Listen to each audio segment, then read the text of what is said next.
இந்த வீடியோவில் மைथिली शरण गुप्त எஸ்ஸே பார்க்கலாம். மைथिली शरण गुप्त प्रस्तावना मुन्नुரை. ஸ்ரீ மைथिली शरण गुप्त राष्ट्र कवि माने जाते हैं. அவர் வந்து தேசிய கவியாக ஏற்றுக்கொள்ளப்பட்டவர். சாகித் उनका महाकाव्य है. சாகித் அவருடைய பெரிய காவியம். पंचवटी जयद्रथवध आदि उनके गंड काव्य हैं. पंचवटियों जयद्रथवधों அவருடைய சிறிய காவியம். उनके कविताओं में दोनों कला सौंदर्य और भाव का सौंदर्य भरे हैं. அவருடைய கவிதைகளில் ரெண்டு கலைகள், கலா சௌந்தர்யம் பாவ் சௌந்தர்யம் ரெண்டுமே நிறைஞ்சிருக்கும். पाठ्य पुस्तक में दी गई कविताओं के आधार पर कवि के काव्य क्षमता के बारे में देखें. இந்த கொடுக்கப்பட்டு நம்ம படிக்கிறோம்ல அந்த புக்கில் ஆதாரம் அதோட எக்ஸாம்பிளாக வச்சு ஷமதா அவருடைய ஹார்ட் ஒர்க்கை நம்ம பார்க்க முடியுது. देशभक्त. नेक्स्ट कवि மைथिली शरण गुप्त महात्मा गांधी जी से प्रभावित थे.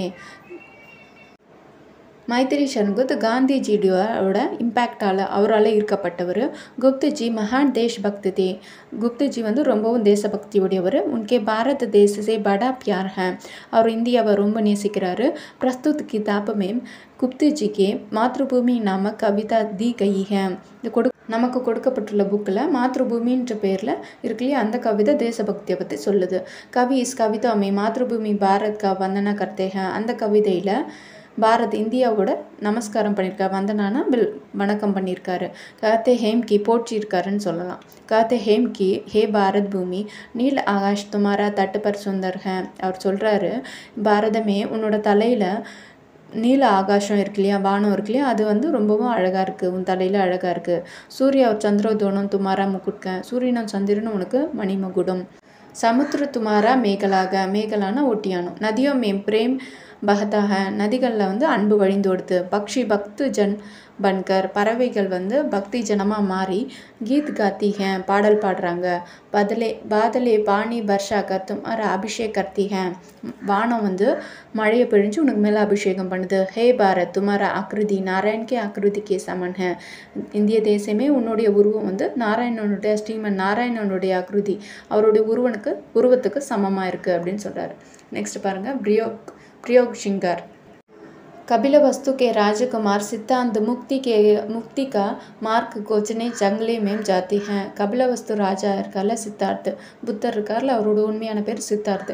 அவர் வந்து மார்க்கம் முக்தி அடையிறதுக்காக காடுகளில் வந்து அவர் தேடிட்டு போகிறாரு. உன்கே பிராய் பத்னி யசோதரா கா தில் துக்தா ஹை. அவங்களுடைய மனைவியின் பேர் யசோதரா. அவங்க ரொம்ப துக்கம் அடைகிறாங்க. சகி வே முஜ்சே கர் ஜாத்தே அப்படின்ற ஒரு போயம் இருக்குது, எழுதியிருக்காரு. கவிதா में கவி யசோதரா கா வியோக கா வர்ணன் கர்த்தே ஹை. அந்த கவிதையில் யசோதரை அவங்களோட பிரிவு வேதனையை பற்றி சொல்லியிருக்காங்க. யசோதரா अपनी सहेली से कहती हैं कि मेरा कामना है कि वे जंगल जाए. அவங்க வந்து அவங்க வேலை செய்வாங்க இல்லையா, அந்த பணிப்பெண் கிட்ட வந்து சொல்கிறாங்க, அவர் வந்து காட்டுக்கு போகட்டும். வஹாம் தபஸ்ய கர்க்கே சித்தி பிராப்த் கரீம். அங்கே தவம் செஞ்சு முக்தியும் அடையட்டும். மேரே துக்குக்கே கல்பனா கர்க்கே வே துக்கு நா கரீம். நான் வந்து துக்கமாக இருக்கிறேன்னு சொல்லிட்டு அவர் கற்பனை பண்ணிவிட்டு அவர் துக்கம் அடைய வேண்டாம். மேம் ஷிகாயத் பி கர்னா நஹிம் சக்தி.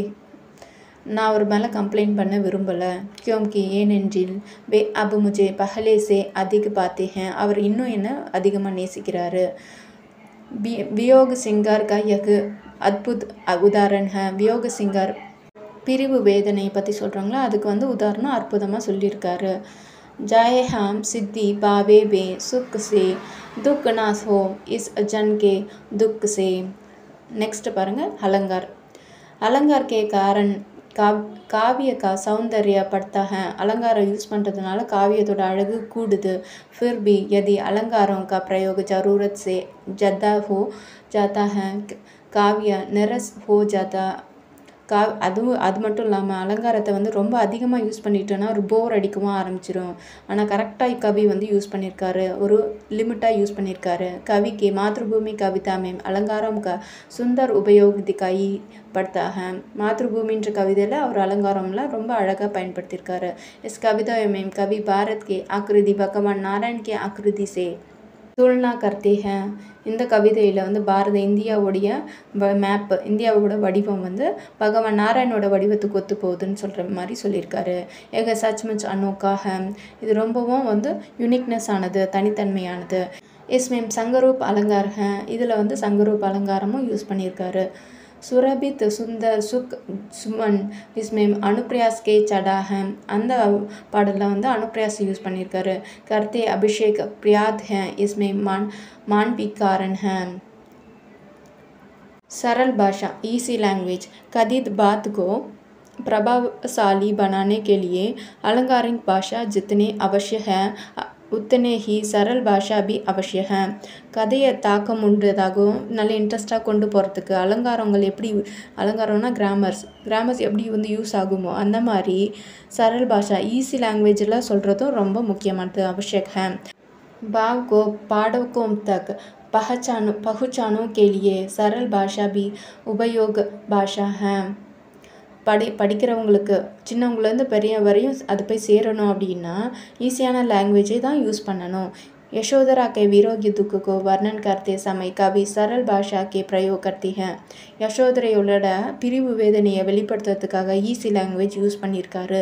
यशोधरा कहती है कि हम अंगस्ते अंगस्ते अपने पति को युद्ध में भेजने वाली சத்ராணி, அவங்க யசோதரா அவங்க சொல்கிறாங்க, நாங்கள் வந்து புன்னகையோடு யுத்தத்துக்கு அனுப்புகிற சத்ராணி, சத்திரிய வம்சத்தை சேர்ந்த பொண்ணு.